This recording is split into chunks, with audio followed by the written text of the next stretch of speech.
Suspension car के पहियों को उसकी बॉडी से जोड़ता है। असमान सड़क सतहों के प्रभावों को अवशोषित और नम करता है। शरीर और पहियों के कंपन को कम करता है। पहियों और वाहन के बीच सापेक्ष गति की अनुमति देता है और पहियों पर कार्यरत बलों को शरीर में स्थानांतरित करता है। निलंबन को इसमें वर्गीकृत किया गया है। आश्रित निलंबन, स्वतंत्र निलंबन, अर्ध स्वतंत्र निलंबन। एक प्रणाली जिसमें धुरी पर दो पहिए एक दूसरे से मजबूती से जुड़े होते हैं को आश्रित निलंबन प्रणाली के रूप में जाना जाता है। उनकी परस्पर निर्भरता के परिणाम स्वरूप पहिए उसी कोण पर झुकते हैं जब कोई व्यक्ति असमान भूभाग पर यात्रा करता है। पहिए एक कठोर बीम से जुड़े हुए हैं। कुछ एसयूवी मॉडलों को छोड़कर समकालीन ऑटोमोबाइल में सस्पेंशन की यह शैली शायद ही कभी पाई जाती है। हालांकि इसका व्यापक रूप से ट्रकों में उपयोग किया जाता है। स्वतंत्र निलंबन। एक स्वतंत्र निलंबन प्रणाली एक ऐसी प्रणाली है जिसमें धुरी के दो पहिए एक दूसरे से स्वतंत्र होते हैं। जब कार किसी टक्कर से गुजरती है तो एक पहिया दूसरे पहिए को प्रभावित किए बिना अपनी स्थिति बदल सकता है। विभिन्न प्रकार की स्वतंत्र सस्पेंशन प्रणालियां संभव हैं, जिनमें मैकफरसन स्ट्रट सबसे लोकप्रिय है। अधिकांश मौजूदा ऑटोमोबाइल में फ्रंट एक्सल पर स्वतंत्र सस्पेंशन सिस्टम होते हैं। मध्य और शीर्ष स्तर के ऑटोमोबाइल में अक्सर रियर एक्सल पर स्वतंत्र सस्पेंशन सिस्टम की सुविधा भी होती है। अर्ध स्वतंत्र निलंबन। एक अर्ध स्वतंत्र निलंबन प्रणाली एक मध्यवर्ती कड़ी है आश्रित और स्वतंत्र प्रणालियों के बीच। इस व्यवस्था में कठोर बीम के स्थान पर एक मरोड़ बीम का उपयोग किया जाता है और इसकी मोड़ने की क्षमता के कारण यह एक धुरी पर पहियों की निर्भरता को कम करता है। ये कई निचले स्तर और मध्य स्तर की कारों के रियर एक्सल पर स्थापित किया गया है। अब आइए फ्रंट इंडिपेंडेंट सस्पेंशन की संरचना की जांच करें। मैकफरसन स्ट्रट और डबल विशबोन सस्पेंशन के उदाहरण का उपयोग करते हुए इन निलंबन प्रणालियों में शामिल हैं। एक व्हील हब। इस उदाहरण में हब को स्टीयरिंग पो पर लगाया जाता है। सस्पेंशन लिंक, नियंत्रण हथियार और बीम। स्प्रिंग्स, शॉक अवशोषक, एक anti roll bar. Suspension mounting तत्व।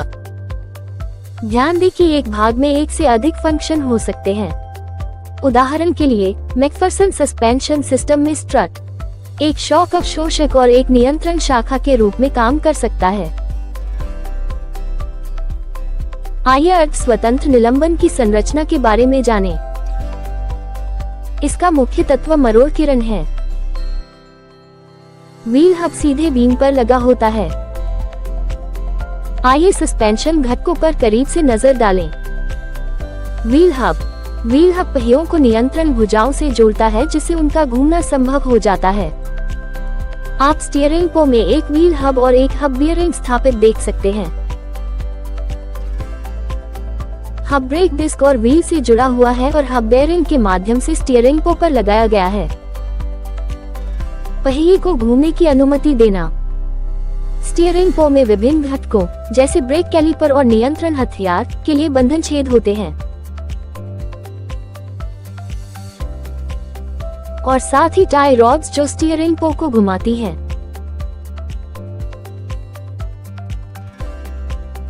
पिछला सस्पेंशन पीछे की अंगुली का उपयोग करता है।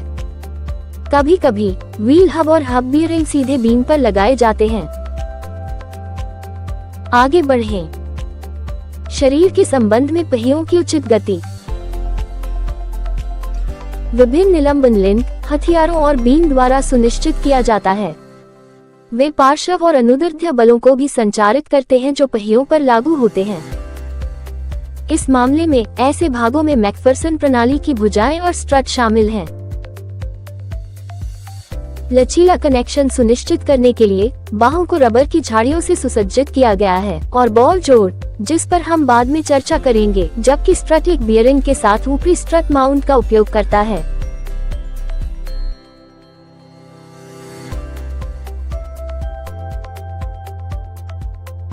स्प्रिंग्स। स्प्रिंग विरूपण बाहरी ताकतों के परिणामस्वरूप होता है। जब बाहरी प्रभाव समाप्त हो जाते हैं तो वे अपना मूल आकार ले लेते हैं। कार की स्प्रिंग मुख्य रूप से पहियों पर कार्य करने वाली ऊर्ध्वाधर शक्तियों को अवशोषित और संचारित करते हैं। उनका विरूपण वाहन पर असमान इलाकों के प्रभावों को कम करने की अनुमति देता है। कॉइल स्प्रिंग्स के अलावा कुछ डिजाइन टॉर्शन बार स्प्रिंग्स का उपयोग करते हैं। पत्ती झरने और वायु झरने। टॉर्सन बार स्प्रिंग एक धातु की छड़ है जो मुड़ सकती है।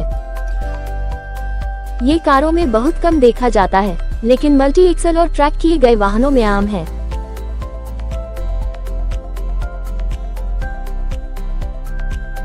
एक लीफ स्प्रिंग कई धातु शीटों से बना होता है। अगर हम ऑटोमोबाइल की बात करें तो ऐसे स्प्रिंग्स का उपयोग केवल कुछ एसयूवी में किया जाता है, लेकिन इनका व्यापक रूप से ट्रक वाहनों में उपयोग किया जाता है। एयर स्प्रिंग हवा से भरा एक रबर सिलेंडर है। अपनी संपीड्यता के कारण हवा इस डिजाइन में स्प्रिंग के रूप में कार्य करती है। यद्यपि एयर स्प्रिंग्स के साथ वायवीय निलंबन प्रणालियां असाधारण प्रदर्शन प्रदान करती हैं, पूरे सिस्टम की जटिलता के कारण इन्हें ज्यादातर उच्च स्तरीय ऑटोमोबाइल पर नियोजित किया जाता है और रखरखाव की उच्च लागत। इसका उपयोग ट्रकों और बसों में व्यापक रूप से किया जाता है। कॉइल स्प्रिंग ऑटोमोबाइल में सबसे अधिक उपयोग किए जाने वाले स्प्रिंग हैं, क्योंकि वे प्रदान करते हैं स्वीकार्य ड्राइविंग विशेषताएं और उचित मूल्य हैं।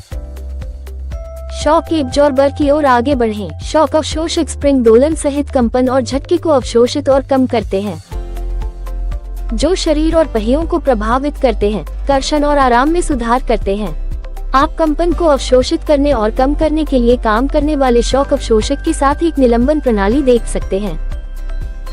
शॉक एब्जॉर्बर अभी काम नहीं कर रहे हैं और आप देख सकते हैं कि बिना डंपिंग के शरीर झूलने लगता है और पहिए ऊर्ध्वाधर दोलन का अनुभव करते हैं। एक यात्री कार के लिए एक विशिष्ट शॉक अवशोषक का निर्माण एक टेलीस्कोपिक ट्यूब के रूप में किया जाता है। तेल से भरा कार्यशील सिलेंडर। पिस्टन वाल्व तेल को एक कक्ष से दूसरे कक्ष में जाने की अनुमति देते हैं जब शॉक अवशोषक उपयोग में हो। परिणामी प्रतिरोध दोलनों को कम कर देता है। मैकफरसन सस्पेंशन सिस्टम में शॉक अवशोषक एक नियंत्रण शाखा के रूप में भी कार्य करता है। ऐसे शॉक अवशोषक को पार्श्व बलों का सामना करने के लिए मजबूत किया जाता है और उन्हें स्ट्रट के रूप में जाना जाता है। Anti roll bar. Anti roll bar एक यू आकार का टॉर्सन बार है। इसे सस्पेंशन के मूविंग पार्ट से सीधे या एंटी रोल बार लिंक के माध्यम से जोड़ा जा सकता है।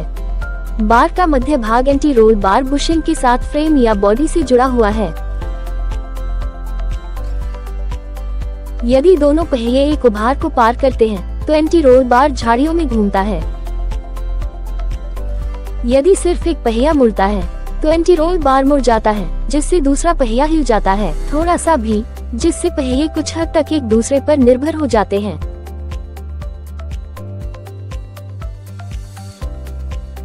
एंटी रोल बार किस काम आता है? ये कॉर्नरिंग के दौरान बॉडी रोल को कम करके वाहन की हैंडलिंग और सुरक्षा को बढ़ाता है। जैसा कि आप जानते होंगे, जब कोई कार अधिक गति से घूमती है तो उसका शरीर केंद्रापसारक बल के कारण झुक जाता है। इसके कारण अंदर के पहिए सड़क से ऊपर उठ जाते हैं और पकड़ खो देते हैं, जिसके परिणामस्वरूप अंततः वाहन पर नियंत्रण खो सकता है।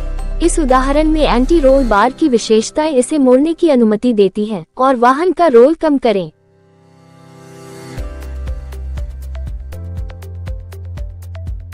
सस्पेंशन माउंटिंग तत्व। सस्पेंशन माउंटिंग तत्व सभी को जोड़ते हैं। निलंबन घटक एक दूसरे से, शरीर से या फ्रेम से। चूंकि सस्पेंशन के कई हिस्से एक दूसरे के सापेक्ष गति करते हैं, उनमें से अधिकांश लचीले जोड़ों का उपयोग करते हैं। इनमें रबर बुशिंग, बॉल जॉइंट्स, ऊपरी स्ट्रट माउंट और एंटी रोल बार बुशिंग शामिल हैं। सबफ्रेम का उपयोग मध्यवर्ती स्थिरता तत्व के रूप में किया जाता है। रबर की झाड़ी दो धातु की आस्तीनों से बनी होती है जो एक रबर डालने से जुड़ी होती है। रबर इंसर्ट झाड़ियों को इस डिजाइन के लिए उपयुक्त स्ट्रोक देता है और उन्हें अनुमति देता है। सस्पेंशन के कंपन को आंशिक रूप से कम करने के लिए रबर की झाड़ियों को दूसरे घटक में फिट किया जाता है और आंतरिक आस्तीन को बोल्ट किया जाता है। रबर बुशिंग एक सामान्य घटक है जो विभिन्न निलंबन भागों में पाया जाता है, जैसे हथियार, टोर्सन बीम, शॉक अवशोषक और सब फ्रेम। गेंद का जोड़ निलंबन प्रणाली में एक विशिष्ट गेंद का जोड़ एक बॉल स्टड से बना है जो धातु के आवास में बीच में एक प्लास्टिक डालने के साथ फिट किया गया है। बॉल जॉइंट स्विंग और घूम सकता है, जिससे ये जुड़े हुए घटकों को अनुमति दे सकता है एक दूसरे के सापेक्ष गति करना। ये स्टीयरिंग नकल को कंट्रोल आर्म से जोड़ता है। बॉल जॉइंट को अलग किया जा सकता है या इसे कंट्रोल आर्म के साथ एकीकृत करके बनाया जा सकता है। एकल सभा बॉल जोड़ एंटी रोल बार लिंक में भी पाए जाते हैं। बाहरी टाई रॉड और भीतरी tie rod. Strut mount shock अवशोषक रबर बुशिंग के माध्यम से जुड़े होते हैं। ऊपरी स्ट्रट फ्रंट शॉक अवशोषक में स्थापित होता है, हालांकि एक अलग प्रकार की स्थिरता की सुविधा है। मैकफरसन स्ट्रट के मामले में ऊपरी स्ट्रट माउंट को स्ट्रट को घूमने की अनुमति देनी चाहिए, क्योंकि इसका निचला भाग स्टीयरिंग पोस्ट से मजबूती से जुड़ा हुआ है। रोटेशन स्ट्रट बेयरिंग के रूप में जाने जाने वाले बेयरिंग के कारण संभव हुआ है। शॉक एब्जॉर्बर की छोटी मोटी गतिविधियों को रोकने और कंपन को कम करने के लिए स्ट्रट माउंट भी करें। रबर जोड़ों का उपयोग करता है जो रबर की झाड़ियों के समान होते हैं। अन्य फ्रंट सस्पेंशन प्रणालियां समान दिख सकती हैं, लेकिन उनमें शॉक अवशोषक शामिल नहीं हो सकता है जो घूम सकता है, और ऊपरी माउंट में स्ट्रट बेयरिंग की कमी होगी। आगे बढ़ें। एंटी रोल बार बुशिंग काफी हद तक रबर बुशिंग के समान है। इसमें एक कट है जो इसे संलग्न होने से पहले एंटी रोल बार पर स्थापित करने में सक्षम बनाता है। शरीर या फ्रेम के लिए एंटी रोल बार झाड़ियों के भीतर स्वतंत्र रूप से घूम सकता है। सबफ्रेम एक कठोर फ्रेम है जो कार्य करता है कुछ निलंबन भागों के लिए समर्थन के रूप में। इसे फ्रंट और रियर दोनों एक्सल पर लगाया जा सकता है। इसका उपयोग इंजन, ट्रांसमिशन के लिए सपोर्ट के रूप में भी किया जा सकता है, स्टीयरिंग तंत्र और अन्य प्रणालियां। सबफ्रेम की अनुपस्थिति में सस्पेंशन सीधे बॉडी से जुड़ा होता है।